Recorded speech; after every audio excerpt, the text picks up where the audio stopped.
It's like I'm walking on sunshine. How's my audio?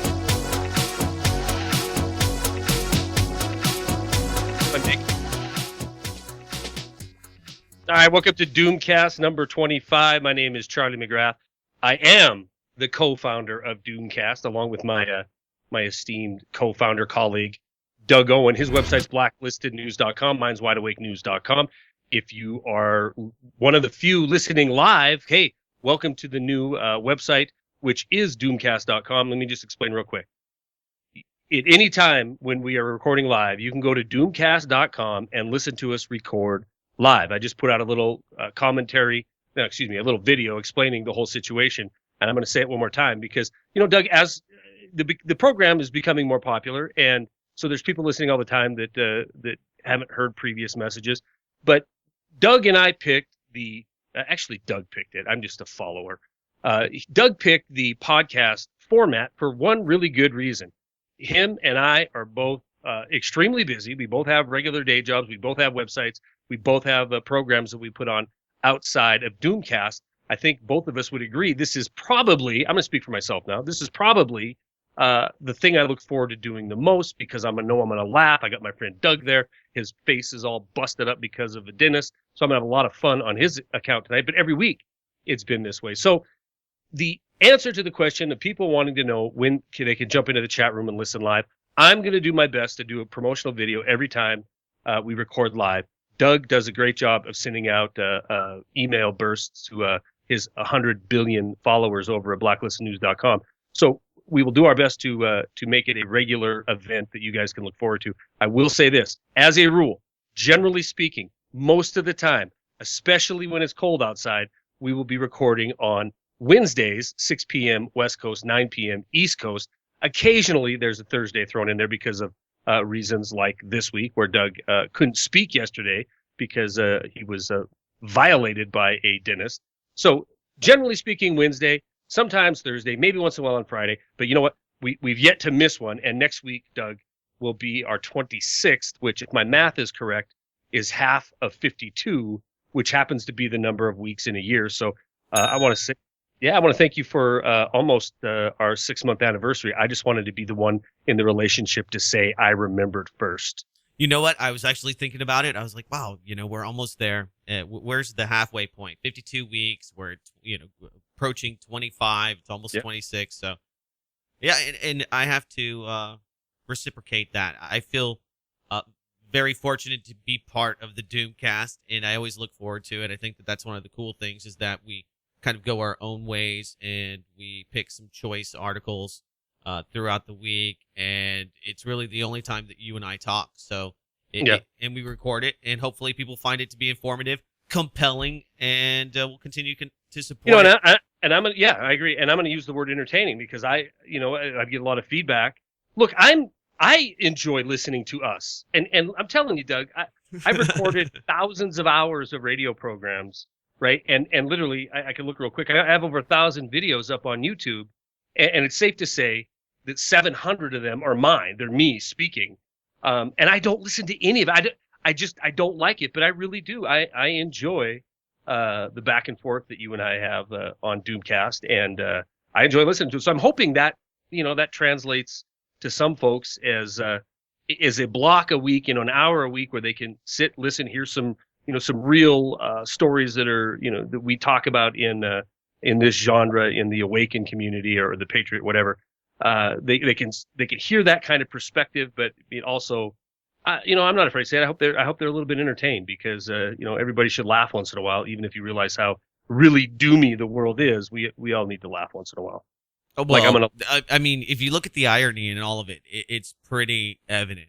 I mean, one of the things, and thanks, Charlie, I appreciate all of the kind words towards me and towards the show, of course. And I think that is a testament that we're to both of us putting in a lot of work and time and effort into doing it. Even though it's only an hour, I think about the content we're going to bring to the show, probably more so than I did even doing a 5-day-a-week show. So there's absolutely no doubt. There's no doubt. I mean, I was fortunate that I had Karen Tostado scheduling a lot of the guests that were coming on there. But, as far as, I shouldn't even say prep because that's one of the reasons I like this, because we just know what we know because of what we do during every day. So there's not a ton of prep that I do, but it's just more, the back and forth banner. But I look forward to it. I'm that certainly is a fact. I look forward to it probably more than anything else I do, to be honest. Even commentary videos, which is where I kind of got my start or whatever. That's where I got the following. I enjoy this hour, but we're still going to continue doing what we're doing. But it is nice that, and obviously, here's the deal. We know this in independent media, which is code word for you ain't making squat media as far as money goes. So if you're in it for that, you're in it for the wrong reasons. But as far as this independent media goes, if it wasn't working, if it wasn't something that was completely enjoyable and something that you felt passionate about, there ain't no way it would last 6 months, Doug Owen. Well, we're not getting paid anything. We don't have any sponsors at all for this show. You don't? No, none. No commercials, no sponsors, just the people out there. Yeah, me either. Yeah. Well, no, I'm talking about for the DoomCast. I am too. I was trying to be funny. You know what? Oh yeah. Well, there's always the hidden hand. The shit. the people in the background. They're all hanging out at Davos. Have you been watching any of this? I mean, yeah. I don't know where you want to start. I mean, we have the Stupor Bowl coming up here in just a few weeks, and I think it's really important to note. You're a huge football fan. That it's important to note that you are a big time football guy. So go ahead. But even beyond that, I am a fan of college football. But I do watch a fair amount of the NFL, and so do friends and family. This weekend I had a bunch of people over, and that was the main thing that people were concerned about coming to my house. Guys, it's Charlie. It is my bad. Sorry. When they come over here, they want to know if they're going to be able to watch the game. Oh, can we see the game? It's a big deal. But all of these conservatives and Republicans out there that are huge NFL fans. It's not that I think that you should hate the NFL, but you should take note when you hear about these players' concussions and you hear about the money that's being made. You should remember that. Listen to this, okay? Showbiz 411 breaks it down.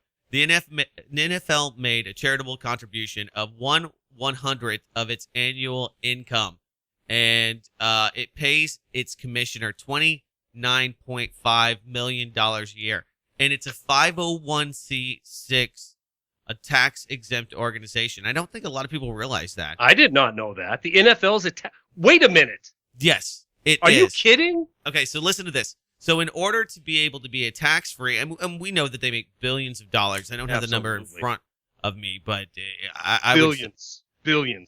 20 billion is probably pretty conservative if you think about it. So in order to have that status, the NFL must run it as a charitable foundation. So in 2012, according to their 501c6 status, they gave a meager $2.3 million. Almost all of it, $2.1 million, went to the NFL Hall of Fame. So so like what, 100,000 actually went to cancer awareness or some other tax exempt organization. But I mean, it's a huge scam, and they've received money during the bailout after 2008. Troubled Asset Relief Fund program funded a lot of the revamping of these stadiums as a way to rebuild the economy. Mm-hmm.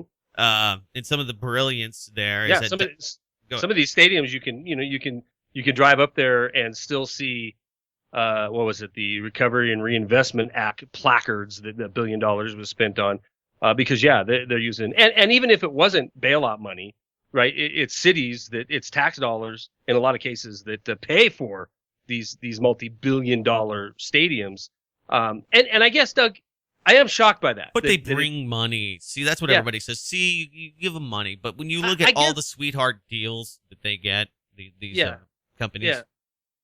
Yeah, and I don't mean to cut you off, but I guess you need to look at it. I'm going to be the contrarian here in this conversation. Okay.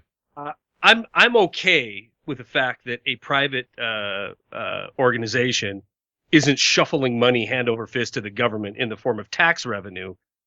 So I'm kind of okay with that. And in one way, a lot of this money ends up in the pockets of these people who are out there playing, which is completely counterintuitive to the college football scene.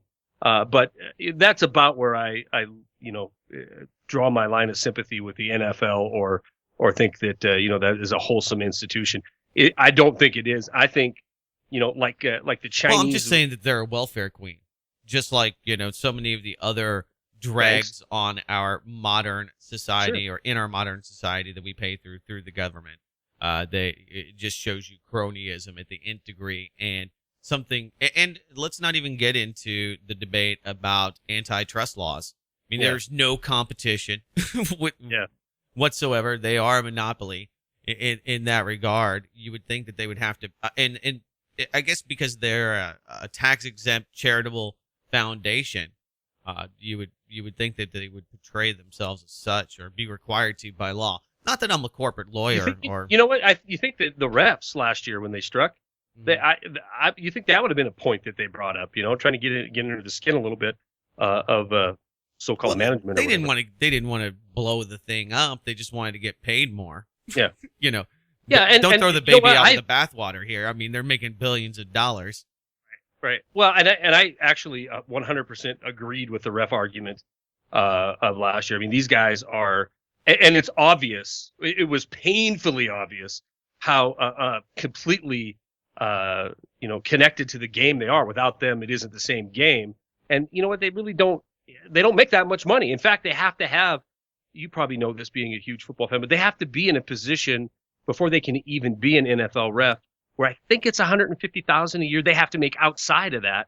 So they're not corrupt, and a lot of these guys are lawyers and whatever. Roger Goodell made more than Lloyd Blankfein and Jamie Dimon, and throw a couple other bankster gangsters in there in 1 year. He makes $29.5 million a year. Where's Occupy Wall Street? Where are these people that are outraged about corporate malfeasance? It's one of these almost sacrosanct things that we have in our society today. I don't, so I don't want to argue with you. I don't want to, because I know you're in pain with the dentist. But that to me, Doug, am I wrong in thinking you're drawing apples and oranges, right? Because he didn't blow up the economy. No, he didn't engineer and create all these fictitious derivatives and sell all these investments. Yeah, he's making an ass load of money. But for the most part, it's not pro-military propaganda, selling people on consumerism, being I'm not saying corporate that. Look, whores. I'm not saying that there isn't an agenda forcing him. I'm just saying comparing him to a Blankfein. I'm just saying that he makes more money. I'm not saying that. Yeah, I mean, most people that I guess get upset about those guys because they believe that their decisions somehow led to the destruction of the economy. And I would say yes, they were the receivers of much of that free corporate money. Nepotism 101.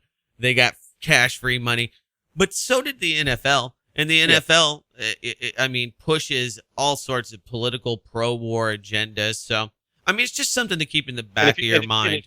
If you're a fan of the Baltimore Ravens, not only are they propagating the political line of the day, they're also being paid to promote Obamacare. You remember that story, yeah? Oh yeah. Well, one of the few organizations to kind of back away from it was the NFL ultimately. And there is private ownership in the different franchises. While we're talking about it, Super Bowl prediction, might as well make it right now. I'm going to go Denver. It's going to be, Seattle, I guess, is really, those their claim to fame is their defense. I'm going to say Denver, 34-14. I don't think the Seahawks. First of all, they're not going to be in their stadium, so it's not going to be the world record as far as drowning out decibel-wise. Second of all, I don't think they have the offense to keep up with Denver. Your thoughts? Seattle is a Seattle's a cold weather team, so I think that they will do well in New Jersey. Yeah. And that's disingenuous in and of itself. They're saying it's New York. It's not. It's New Jersey. It's Jersey, yeah. So, but why don't they want to say New Jersey? Is it that bad? Is it that tainted? Is it too soon with Chris Christie? Are they afraid that he's going to shut down the streets or the bridge? Who knows? You'd think he'd be pushing that New Jersey fact, or you'd be pushing the fact that, here we are 2 years after Sandy, we've recovered. Jersey strong. Jersey strong. Selling some. So what's your prediction? Seattle's a cold weather team. Denver's a cold weather team. So that cancels each other out. I'm gonna go with Seahawks just to be a contrarian, but I would really like to see Peyton Manning win. He has a big forehead, just like me. Giant. Yeah, him and I have the same forehead. Yeah. We come from the huge head family. He's got a big melon, so I'm gonna go with him.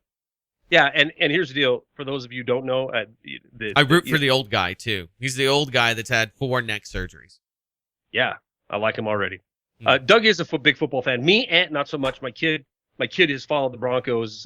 We live fairly close to Denver, so he's followed the Broncos ever since he could collect any kind of football or baseball card. So, but even though I'm not one of these cheerleaders for the way that they do business. I think it's horrible. I do watch the sport. I do enjoy football, but I don't patronize it by buying its products, and I speak out against the evil that it does. Or, I mean, it's not evil, and, quite honestly, I don't want to pay taxes either, so maybe it's just sour grapes that they're getting away with it, and they're getting free money. Somebody could say, well, Doug Owens just, he's upset that he's not in on it, and it's absolutely not true. I just think that when you look at corporate welfare, a lot of these people, especially leaning towards the right, and I lean to the right. I think that in every aspect of the word, I'm very conservative, or to the term that most people would even use. I mean, even with war and all sorts of domestic issues, I believe that people do a better job because they're personally vested.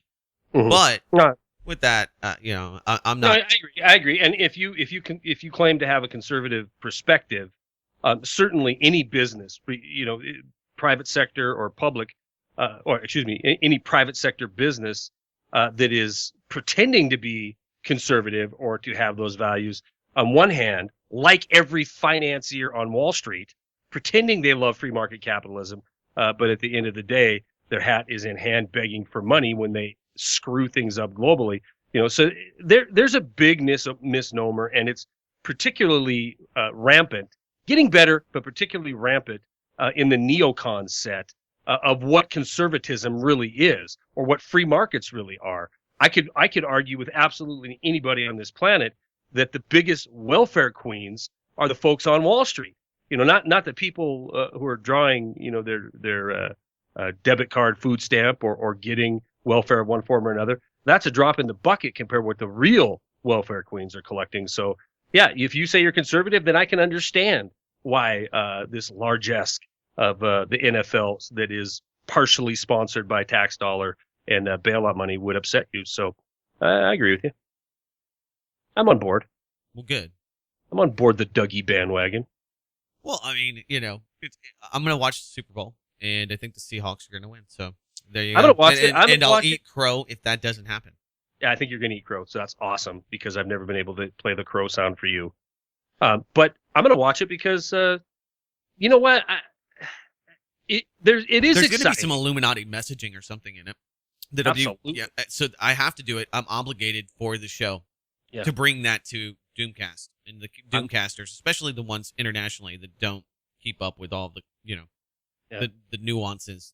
I think you our should television. Just hear Doug eat crow because that's going to be fun. Mm-hmm. Maybe. So speaking of audio, don't you have some audio? You said you wanted to play some audio. I do. I really, really do. And you haven't heard it. I'm sure maybe a bunch of the listeners have, because as of right now, it's got 1,081,000 views. And you know what? There's no way to lead into it. I am going to say that I watched. Are you positioning your mic next to a speaker? How are you doing this? Well, I guess if you want to call me out, yeah, I have a because I can hear your microphones. I was starting to move forward, slowly making my way to the mic. It's not very smooth, Charlie McGrath. You're gonna have to give me your clips in the future, but this is good. Keep inching towards this. Yeah, I want to hear how this sounds. If it sounds okay on the replay, then I know that I can arm my computer with effects. All right, let's go. Oh, I'm just playing with you. Go ahead. Yeah, I'm a little bruised now, but I can take it. So anyway, I watched this video. I actually posted it on my website because, not that it's that great, but it just shows you the stupidity of the political tards out there that are willing to do anything in order to toe the line and say anything, even if they know about it, if they're knowledgeable on the subject or not. They have absolutely no problem spewing lies and then pretending it's all for the betterment of mankind. So that being said, here's the clip. It is a California senator who is promoting his bill, his legislation, gun control legislation. This is only about 30 seconds, but I want you to listen to what he says, and then we're going to break down what he's holding in his hand and what he's talking about. Here we go. This is a ghost gun. This right here has ability with a 30 caliber clip to disperse with 30 bullets within half a second. 30 magazine clip in half a second. That's it. That's the whole entire 30 clip. magazine clip, huh? This guy is really brilliant. 30 rounds in a second? Well, no, it's 30. I mean, what is this thing? I mean, that is amazing. Yeah, well, here's the deal. What is he holding? He's holding in his hand an ACC honey badger.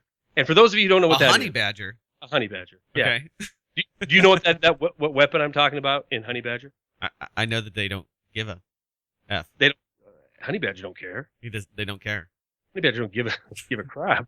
Doesn't give a damn. He doesn't give a damn. I want you to listen to this again because this was at the beginning that I missed. But listen, I want to hear. I mean, this is a gun, and even that is not 30. No, I did the math, so I'll do the rounds. break. Hold on. Here we go. Right about now. This is a ghost gun. Ghost gun. This right here has ability with a 30 caliber clip to disperse with 30 bullets within half a second. 30 magazine clip 30 in half a second. 30 Well, he magazine. doesn't know what he's talking about, but he's 30. worried about these guns, and Yeah. he's very Okay, fearful. let's get into it. First of all, you got this guy standing up there. He sponsored this legislation. He wrote the legislation, right? This is a California state senator. This has his name on it. He is the engineer, the architect, the designer of this law that is going to save lives in California. And he's up there like a befuddled fool holding this ACC honey badger. And for those of you who don't know what that is, it's an M4 platform, M16 style platform, short barrel suppressed, very, very, very, very cool gun that you would have a better chance of acquiring a Hellfire missile than acquiring that piece of hardware in the state of California. That's exactly right. And so I'm feeling it. So he's up there holding this badger, this honey badger. And, he's talking about it's a 30 magazine clip. And it just mind numbing, and I watched the thing like 500 times. I gave this guy all these views because I'm just like, this is it, man. These are the kind of political tards that get up there and they recycle, regurgitate, and push forward this anti-gun agenda.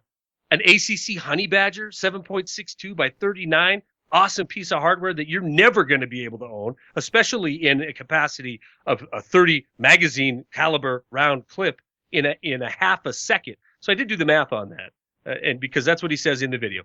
30 rounds, half a second. Okay, there's 120 half seconds in a minute. 30 rounds every half second is tantamount to 3,600 rounds a minute. Now, Doug, you're former Navy. I was in the Army. The cyclic rate of a SAW, SWAT automatic weapon, is a maximum of 900 rounds a minute. The fastest single-barrel machine gun, one of the fastest ever made, was the MG-42, World War II style, where they put a roller bearing on the bolt to make it perform at about 1,200 rounds a minute. So for 3,600 rounds a minute, you literally have to be behind a Gatling gun. And this misrepresents the condition of what he's holding in the first place, misrepresents his constituency in California because he can't protect him from something they can't get, which is an ACC honey badger, which I want one. If anybody wants to donate one to DoomCast, I'm in. Yeah. Send it to the P.O. box. Let's see what happens. They'll give me a Yep. little note. It's too big. Come pick up your badger. You come grab your honey badger. Come We've get your looked badger. at it. It seems, yeah. I mean, But- so anyway, the reason a bad politician who has no idea, probably passed this, some political action committee, some anti-gun funded George Soros, a legislation mill, probably wrote this thing up, because most of these people, I mean, he sounds like he's high on cocaine. He's probably been hanging out at Rob Ford's house. I mean, I have no idea. I saw this video myself, and it baffles those that know anything about it. But I think it once again proves that when you know something about anything and you watch it on television or you hear it out of a politician's mouth, when you really understand what's going on, you realize that they're usually completely off the rails, completely wrong, or lying. And that just leads me to believe that they're always lying. that only, people like you and I and other gun aficionados would catch them in something like this. I think it's just a faux pas, or he's very afraid of public speaking. Yeah. Needless to say, doesn't know much about the legislation that he's pumping, which sadly isn't atypical. You're 100% correct, and here's the deal. I don't buy the argument that he's and if you listen to that, you get the impression, even if you watch it, you get the impression that he's a little nervous. But come on, he's a senator. Really nervous. It's a 30 clip caliber He's magazine. nervous because he took a bunch of money from some lobby, has no idea what the hell he's talking about. They're giving him a gun. I mean, more than likely, I think what happened was he was put on the spot, didn't realize he was going to have to give this speech, and they're like, no, you got to get up there, and they give him this gun. He's like, this thing has that was the other thing. bullets. He called it. This is the ghost gun. There's no such thing as a ghost gun. This is the ghost, dude. He's getting that from Call of Duty Ghost, obviously. Because Ghost Recon. It's a ghost gun. Ooh, I left some really shitty. alarm for I something left some happening. really snarky comments on that video I'm about. sure there's some snarky comments at DoomCast.com. Let me see. I'm sure there is too. I haven't looked yet. But to point out, this is what I want to know. Are you telling me that there is a legislator that doesn't know what the hell he wrote and has no idea about the bill he's sponsoring, or even the originator has no idea about what the hell that they're writing? My God, guess- Charlie McGrath, tell me it's not so. That's why people listen to Doomcast. I guess I'm being a bit naive here, aren't I? For sure. The Doomers are like, yeah, yawn. Yawnsville. Hey, I read a very interesting academic article about how Barack Obama is in this NSA spying is making all of us conspiracy theorists look like we're correct, and how damaging it is. It was such a. I'm not even gonna plug the writer, but it was just this tramp stamp of a whitewashing of what actually has come out, the revelations of the NSA and their shenanigans internationally, and primarily and targeted towards our own representatives and the industries that they really do profit from. But it was just one of these glaring examples of where you just see the hypocrisy in it all. And I don't know, it just makes me mad, Charlie McGrath. It really pisses me off. You kind of lost me. I trailed off there a little bit, but what? I trailed off, man. I totally forgot where I was going. I did not encircle myself here. That's right, and let's explain why. Doug Owen had massive facial trauma. Yes, massive facial trauma, and we're pretty much lucky that you're alive, let alone here tonight. Yeah. I'm doing it. I'm doing the show here. I can't remember where I was going with it, but some propaganda. It was Barack Obama, NSA, revelations that have come out. I think that the fact, and you'll remember as I yammer on here, I find it to be very interesting that Edward Snowden is being used by establishment media, yes, for showing what actually occurred, which is sharing a little bit of truth with it, people. All these questions, all these the president coming out last Friday talking about the NSA and all these this outrage over the NSA, and all the things that we know what they're doing that leads to this outrage can be directly thanked toward Edward Snowden. And I think No, it was the point that the New York Times was saying that Obama and this whole deal is making all of the crazy conspiracy theorists that are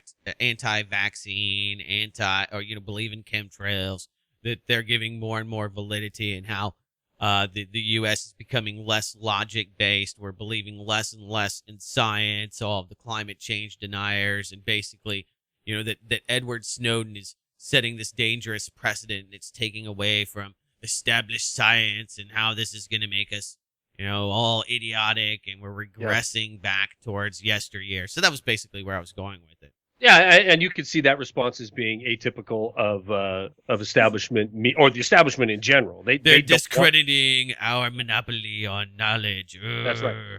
That's right. And without controlling that knowledge, you can't control the masses. I think it's absolutely beautiful that people are questioning, and even if it's something that I don't believe in, if they're standing up and questioning it on their own, I find that to be a very anti-doom, if you will, very optimistic sign that more and more people are not buying the party line, and so much so that the New York Times, whatever rag you're quoting, had to come out and make a point of it that the conspiracy theorists are winning. And it's simple. It's just a matter of truth. It's you can tell the people long enough and hard enough that everything's fine, and they're going to believe it up to a point. But once they start questioning the truth, it all comes unraveling very quickly. And Snowden, a latest string in whistleblowers, is certainly a very damaging thread that was yanked on, especially when it comes to the security and military industrial complex.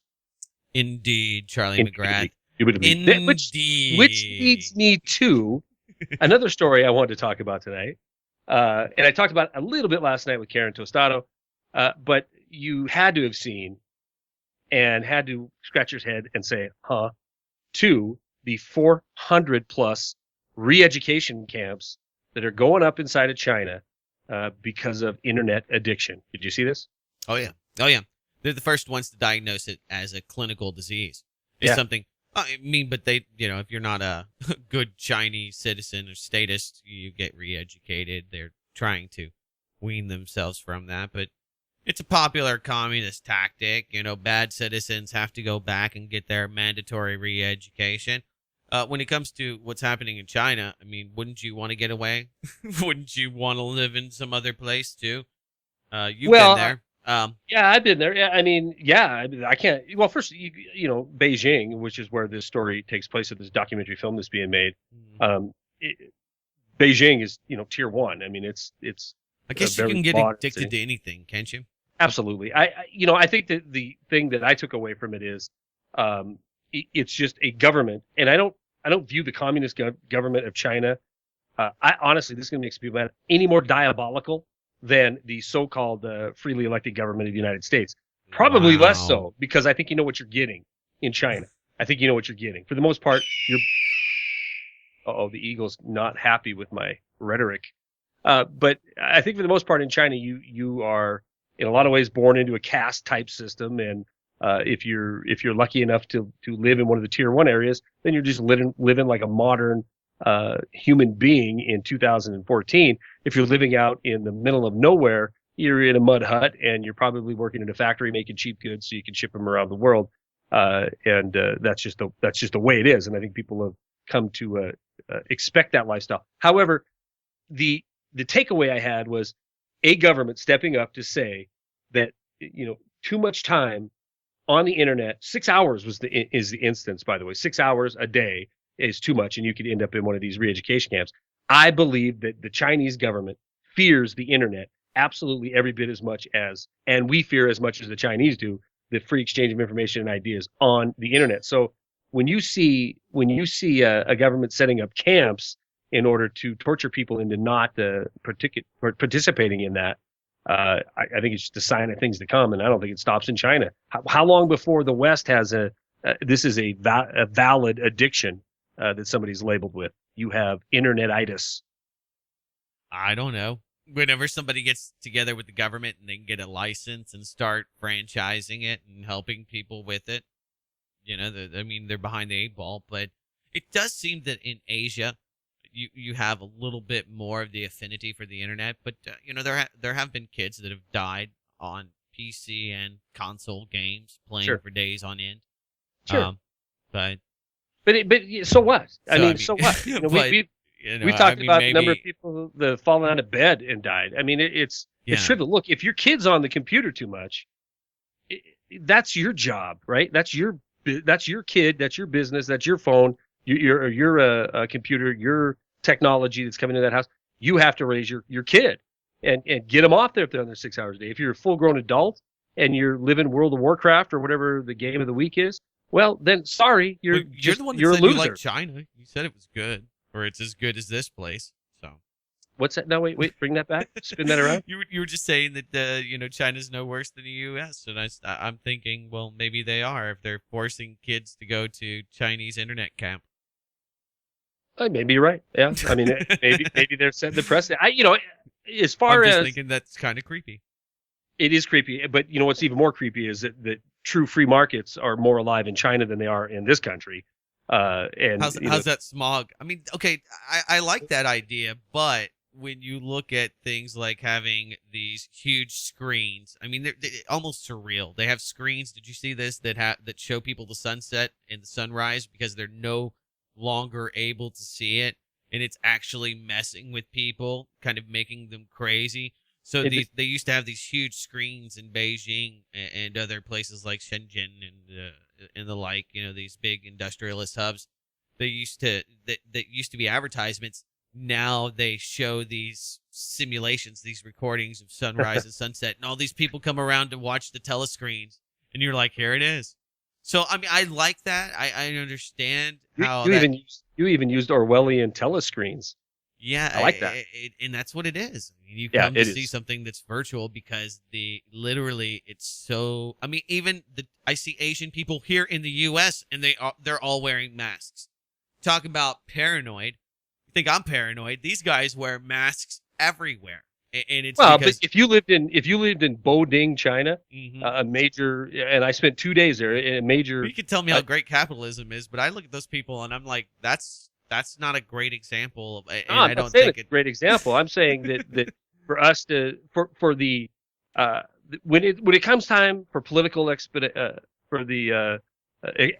the political careers of some of our politicians, they'll turn on China at a heartbeat and say, oh, they're robbing our intellectual property, they're doing this, that, and the other thing, unfair trade practices, and I find that to be absolutely ludicrous. Number one, because you're poking the tiger that happens to own all of your debt, and completely disingenuous for another, because we have a bunch of crony capitalists here that are totally dominating the global economy. So, but back to the comparison, and you have this industrial, like an industrial revolution happened in China. And yeah, you're right, man. It is the conditions over there are ridiculous. Like I said, 2 days in Bodin, and I couldn't see 30 feet in front of me outside the hotel. It was really, really polluted and very, very hard to breathe and to get around. And I would absolutely hate it. I certainly would wear a mask 24/7 if I was over there. I don't even know how they got it all out of Beijing. Actually, one day I was there. It was nice. So the wind must have came through and blow it out. But didn't they do some chemtrailing to get rid of some of that smog during the Olympics there? They seeded the clouds. I was dishonest. I was actually yesterday at Davos giving a keynote speech and hanging out with the other half. So you talk about the Chinese. They're taking our jobs. They're taking our money. Let's talk about the ultra 1%. David Rothkopf's 2000. The World Economic Forum is going on, where I'm sure there's lots of male prostitutes and all sorts of other things. But for you out there that wonder, what's it like to be a bankster? Is it good? Does it feel good? I mean, what would it be like? Here's what it would be like. I've got some audio for you here, Charlie McGrath. Hold on one second. Do it. Let's see.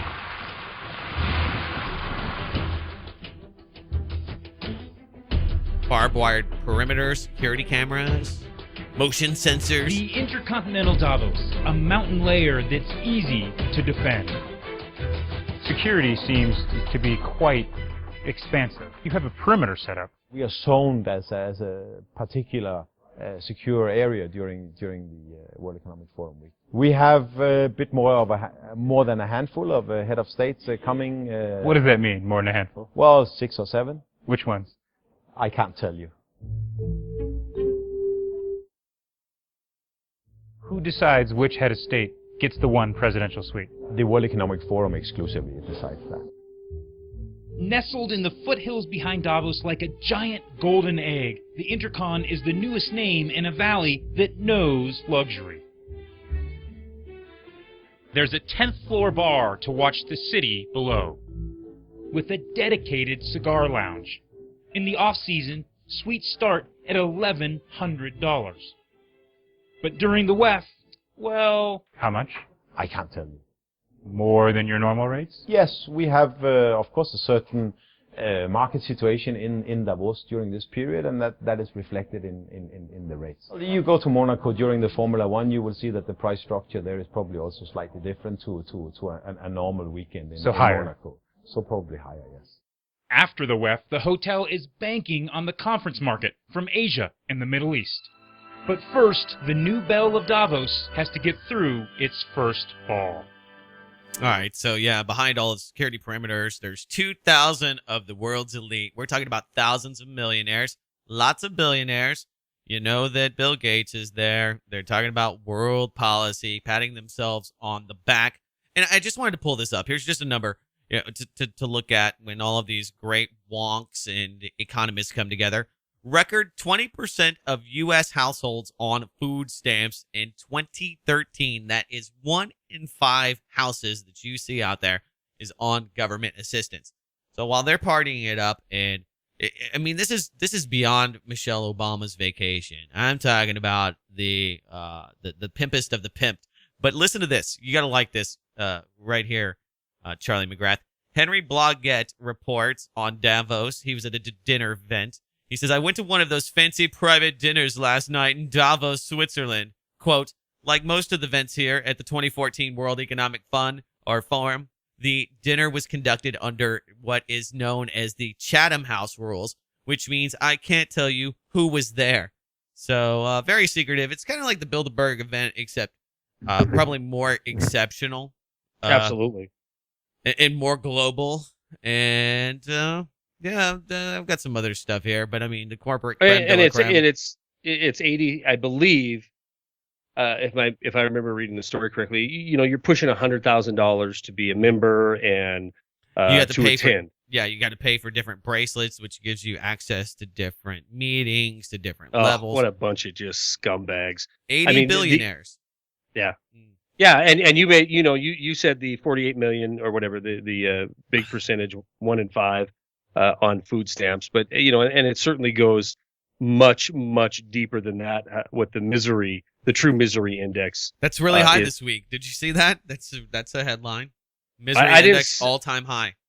Yeah, well, I did a video a few nights ago on. But back in the day, we didn't give a crap how many people were miserable, so I don't know how accurate that really is. Well, it's not accurate. I mean, the report that's out there now. Let me break this down. Since you brought it up, I'm going to break it down. It's pretty effing miserable, people. It is pretty miserable. Yeah, 7.54 I think is the number that they're touting. The real misery index is 14.7. If you take in truly the long-term unemployed and the true cost of inflation, the two stats that are put together to give you the misery index, it gets at that 14.7 number, which certainly is an all-time high. But so is unemployment. I mean, we have 37.2% of the people that are in working age who are not working. So our true unemployment rate is north of 30. How much would you pay to go and throw a rotten tomato at Lloyd Blankfein, maybe Jamie Dimon? Guess who else was there? International drug dealer, financier, Chairman Douglas Flint of Barclays and HSBC. You may know him. Anthony Jenkins. Anthony Jenkins is of Barclays. I'm sorry. Douglas Flint, accurately, is of HSBC. And these guys, listen to this. They're giving they're giving us a little dissertation on financial system safer now than it was 5 years ago? ? And we know these are the exact banks that took drug money. Thank you, from the Sinaloa cartel that was the CIA was operating with to save them during the crisis in 2008. So this is like a drug dealer class. This is like Breaking Bad for bankers. Yeah, I like that. Yes.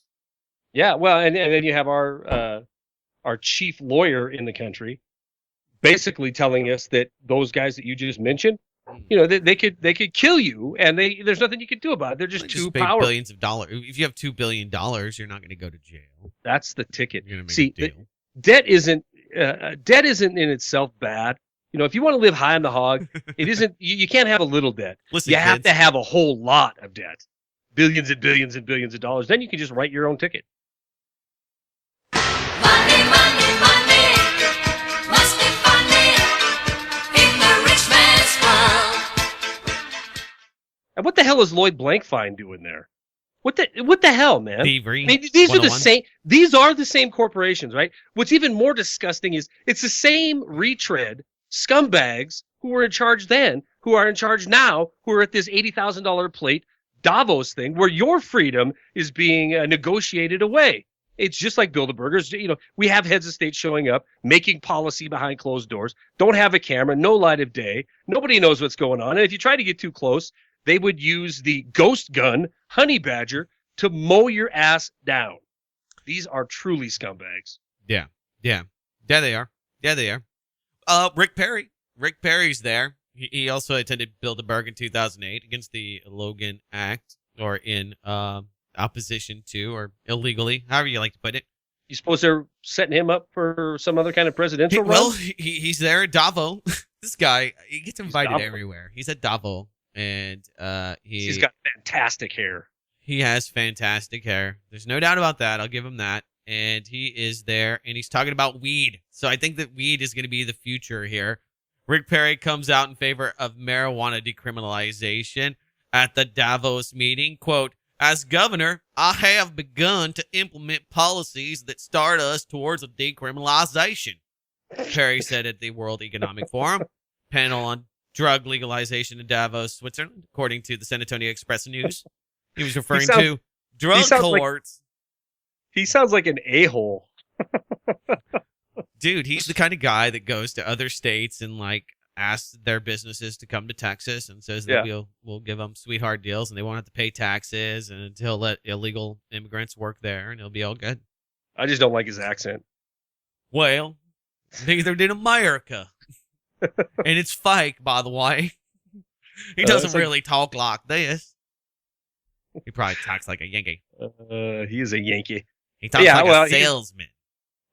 So here's a question for you, way looking in the future. Mm-hmm. A DoomCast number 150 or so. What do you think? What's it shaping up like? I mean, this midterm deal is going to be. I've already got my Hillary 2016 bumper sticker. Thank you very much on my Prius outside. I mean, come on. Obviously, vote with winner. It's too delicious to believe. I told you can't do that, Charlie McGrath. I can't help it. I like that one. I like Durka. I'm doing it. Came, we saw, he died. I'll give you that one instead. Yeah. Well, it looks like these hogs like beef. So, So there's that.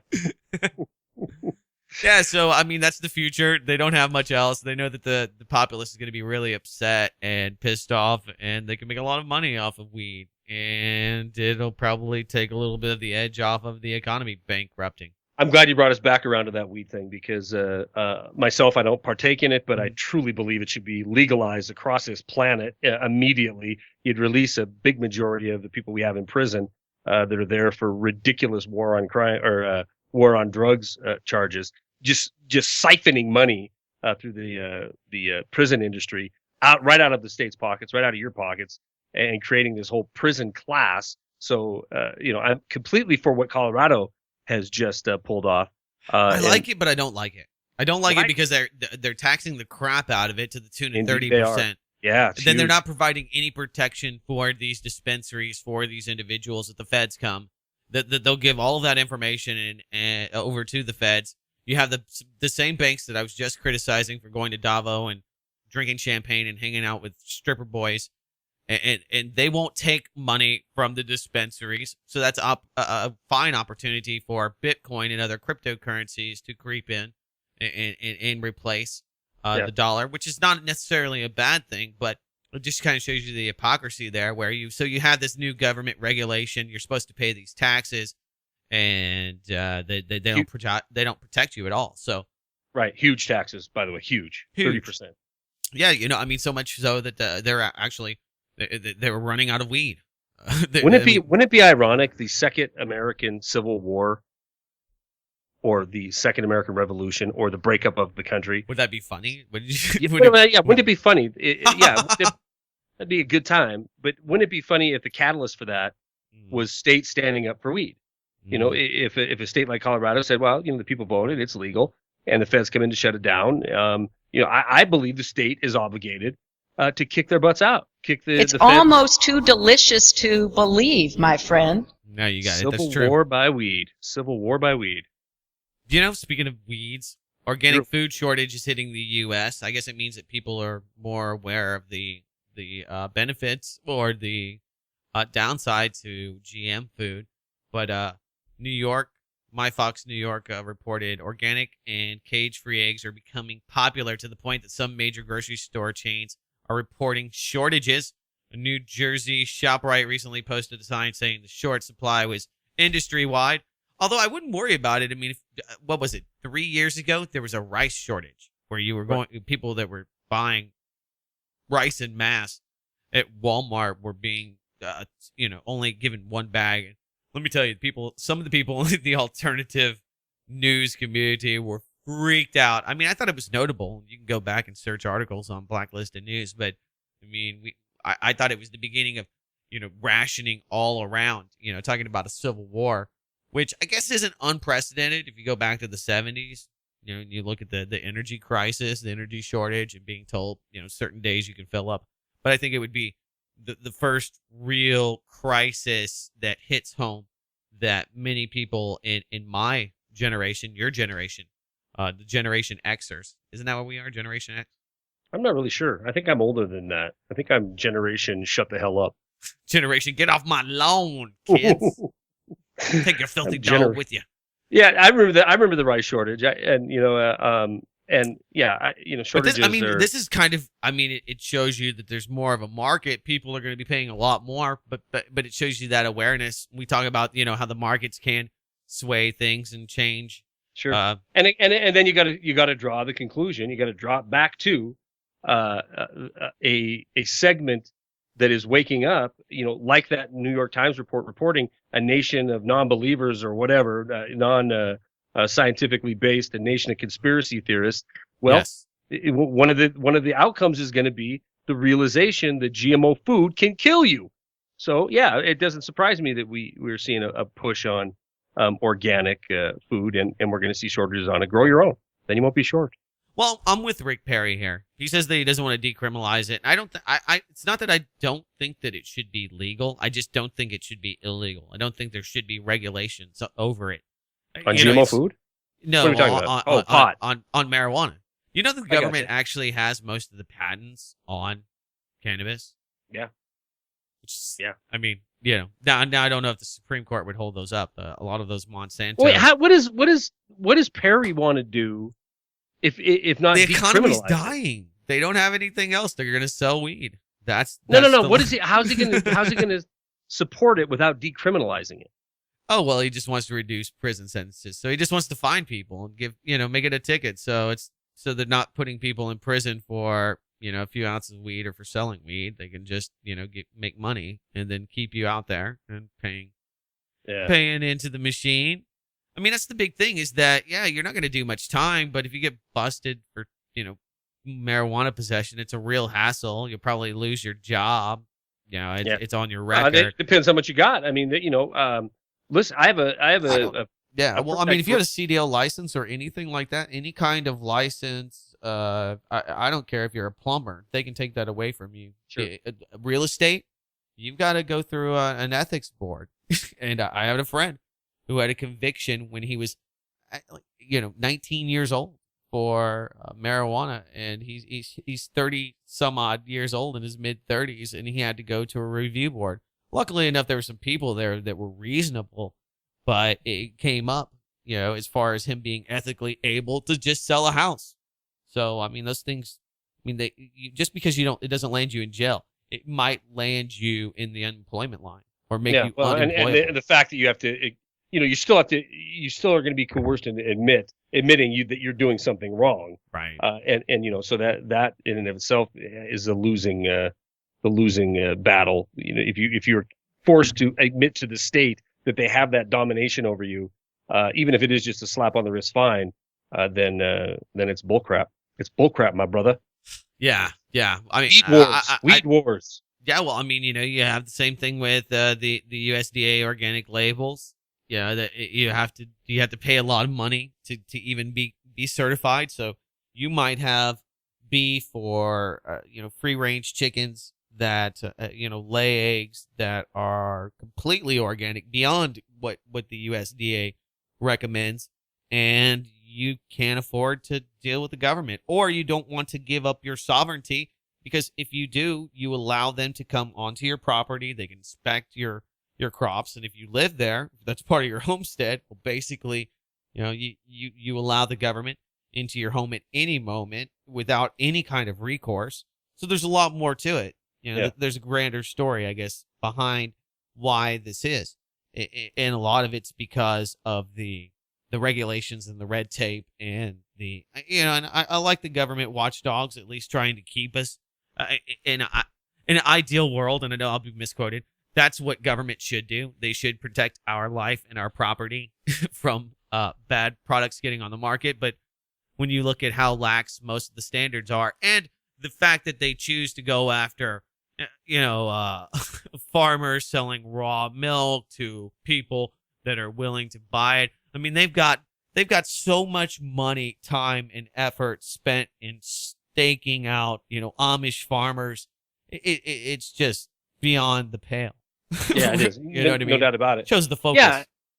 Yeah, and the fact that the state, like Colorado, like Montana, even it was legalized for medical purposes here, and then that was repealed or revoked or whatever. It was revoked, so it's not legal anymore. So it was legal. Not. Then everybody went and got a license, and now it's not. Pretty much. And there was one dude in Helena, the capital, that invested hundreds of thousands of dollars in a very sophisticated legal operation growing marijuana, and he ended up getting busted by the feds. He got raided and faces 20 years in prison for doing something that's completely legal. It's completely legal in the state of Montana. So we should have had armed National Guard out there chasing these scoundrels back to Washington D.C. Well, obviously he doesn't have friends at Davos. Obviously not. I'm telling you. Obviously not. Yeah, have you been watching what's happening in the Ukraine? It's crazy, isn't it? It is blowing apart. So I went to RT because I want, they're kind of vested if they are state media, or at least state sponsored media, and I wanted to see what their take was. I just wanted to see how if it was biased and what the talking points were. And what did you find, Doug Owen, when you went searching for the truth? Pretty interesting stuff, and I thought actually at the end of the day they did a pretty good unbiased job, and they talked about the reality on the ground with the protesters, though it's still kind of hard for me to believe, and I think a lot of people that listen to this podcast, that so many people really want to be part of the EU, considering the economic woes that they are undergoing. And it's really hard for me to believe the State Department can sponsor all of this. But I pretty convinced that the majority of this is just people being tired of oppressive government, and people wanting to really, I think a lot of their frustrations being unleashed onto the police. Although we do know the CIA handbook, the revolutionary handbook for protesters, the same ones that popped up in Tahrir Square, that have popped up in other color revolutions, popped up here in Kiev. But I've got a little piece here that gives us some context, and we can talk about it for a moment. Here you go. This is from RT. Images from a disaster zone. These are actual scenes from the Ukrainian capital taken overnight. The pictures show protesters running amok, angry over plans for laws they say are aimed at punishing them for holding rallies. The response has been fierce. A mix of Molotov cocktails, clubs, and firebombs, all thrown at police trying to stave off a revolution. Now, see, these guys are no joke. I mean, this isn't like, give peace a chance. This isn't like Occupy Wall Street. These people are armed, and they are setting cops on fire. 40 cops went to the hospital, and you have to go and see the piece here. The headline is Ukrainian protesters set up a catapult to fire at police. And they have I mean, they've got catapults. It is a show.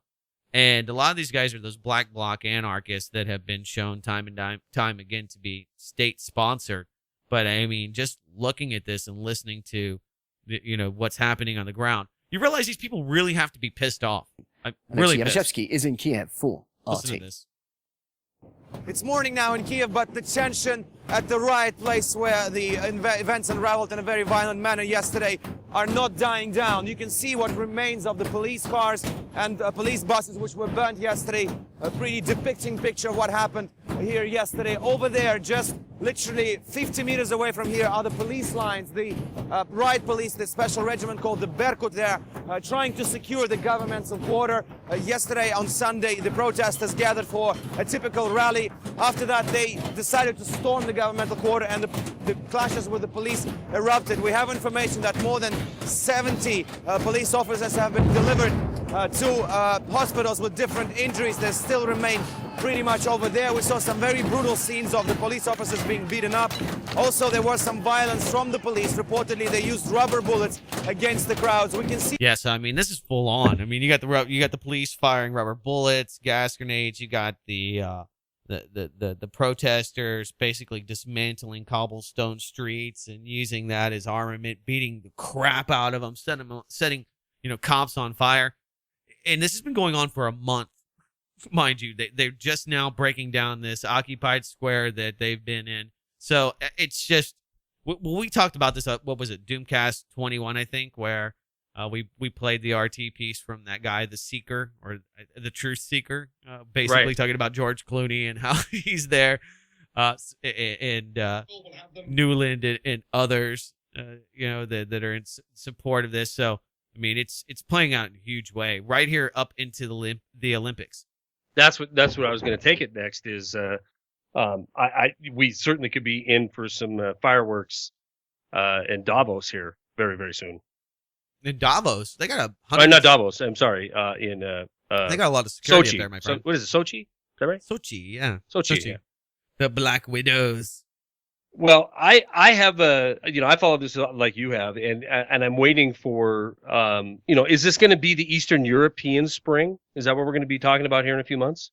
Maybe. I mean, France is basically so bad off that they have to have their president in a sex scandal to get him some positive press. And as soon as he had, Francis Holland, as soon as he had that sex affair with that actress, immediately his popularity went straight to the roof. So his economics are garbage, but people are like, oh, you're banging her? Wow, yeah, you're actually... People respect that. They really do. You're in. You got the hot chick. You're in. Yeah, you're in. I mean, this is what people think. This guy scored with her. He must know something. He must have something going on. He must have it together. Yeah. I want him representing me. I'm telling you, it doesn't take much. You've heard Nigel Farage, right? I love Nigel. Oh my God, I love that guy. I've tried to get him on the program numerous times. Well, what? You're not cool enough, or what? No, I'm not. I don't have the right girl, I guess, because he doesn't want to hang around me. But it's okay. I will love him from afar. I think he, he is the relief valve that the establishment lets spew. But every time he does, man, it's beautiful, and it's exactly, I think, accurate. And I had this clip pulled up of this latest piece. We are now run by big business and big banks. And he's talking about all of the EU and how it's just, it's nothing more than turning the whole European zone into the United States of Europe, where it will be under the, sovereignty out the window, just like our states' rights, our state sovereignty's out the window. This is why I've said before, Doug, for the people who think that, they look at Europe, and we listen to people like Hannity or some of these other so-called conservatives talking about we're going the way of Europe. I look at it as we've already, that model, this model of the United States is what Europe's trying to do. Dismantle sovereignty in nations, like we've dismantled sovereignty in states, and give all central power and authority to a bunch of bankers, which is exactly what's happened in the United States. The Federal Reserve, the banking cabal that owns the Federal Reserve, runs the show, and they're trying to do, and will do, without people standing up and without the weed wars coming. They will do this inside of Europe as well. Dismantle the borders. There is no Germany, Italy, Greece, Spain, Portugal, France. They're all one big United States of Europe, run by a bunch of technocrats out of Brussels. And Farage sees that. He calls it out, almost weekly. But that's the tune he preaches. He's part of the UK Independence Party, right? UKIP. Yes, UKIP. Yes. All right. Yep. Yeah. I'm not going to play this clip. I just wanted to say. Oh, really? Yeah. Well, actually, something. I will. More, Wait a minute. I will. You know what? I saw another story straight out of the European nation. Tony Blair was subjected to a citizen's arrest. Did you hear about this? I did. Somebody for war crimes, right? Yeah. He's eating with his family and friends. He's just hanging out. He's at this this nice dinner, and this guy sees him and puts a citizen's arrest on him. He was at the Shoreditch in London. It serves just 2 main courses, chicken and steak. Well, anyway, it had a bunch of hipster clientele. It was supposed to be this really posh place to go.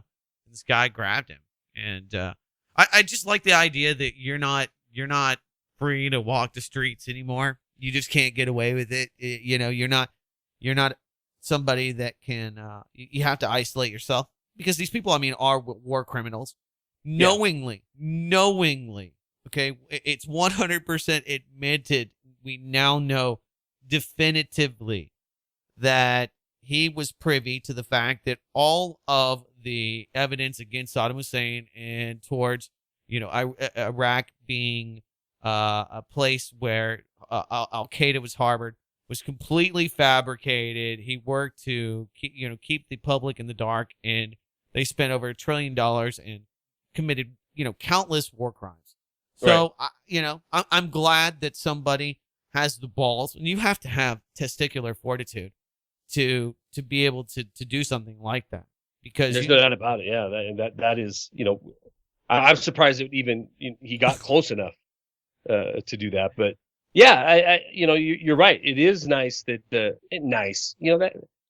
it's not nice. I just don't think these people should be comfortable because they should be. They should be extremely uncomfortable to the nth degree uncomfortable. Namely, preferably in a dank, dark cell behind bars for the rest of eternity, kind of uncomfortable because, if not worse, because of these known war crimes, known full well that they've committed. But that ain't what we got. We got the next go around. You already said Hillary 16, giggling at we saw he died, talking about who in that clip? Muammar Gaddafi. And that whole canard that was sold to the people of the world about, we're going to go in there and liberate the people. And then we just destabilized it and turned it to an absolute hellhole where a bunch of Americans died in the process. Yeah, these people deserve to be more than uncomfortable. They deserve to be, done away with. Well, the only reason that people do this is because they have not gone through a proper inquiry. They have not been put on trial. They have not been sworn to tell the truth and uphold the law. None of these things have happened, and so people, want him to atone. They want accountability. Only the crazy conspiracy theorists, like the dude in England and you and me right now, are the ones who would actually stand up for themselves and call out the world leaders, with their aura of Davos about them for war crimes. Yeah, excuse me. Sorry about that. That's all right. All right, feel better? Yeah. Oh my gosh, I'm wrapping this up. I'm looking at the clock. I can't tell you where I'm at. Chatham House rules. Chatham House rules. I'm not telling you who I was just talking to, but I can tell you this was DoomCast number 25. My name's Charlie McGrath. My website's wideawakenews.com. My co-founder, we never got into that. Co-founder versus whatever. That's okay. I guess we'll save it for next week. My co-founder is Doug Owen, blacklistednews.com. You can catch us every week either on his website, or blacklistednews.com, mine, wideawakenews.com, or you can go to doomcast.com, subscribe to us on Twitter, follow us there. The archives are there. We'll see you next week. Doomcast number 26. Pa. I got it all out, kind of. Pa. Durka Durka, Muhammad Jihad, Haka Sherpa Sherpa, Bakala. Oh, Durka Durka Durka. Well, thank you. That made my night. Durka Durka Durka.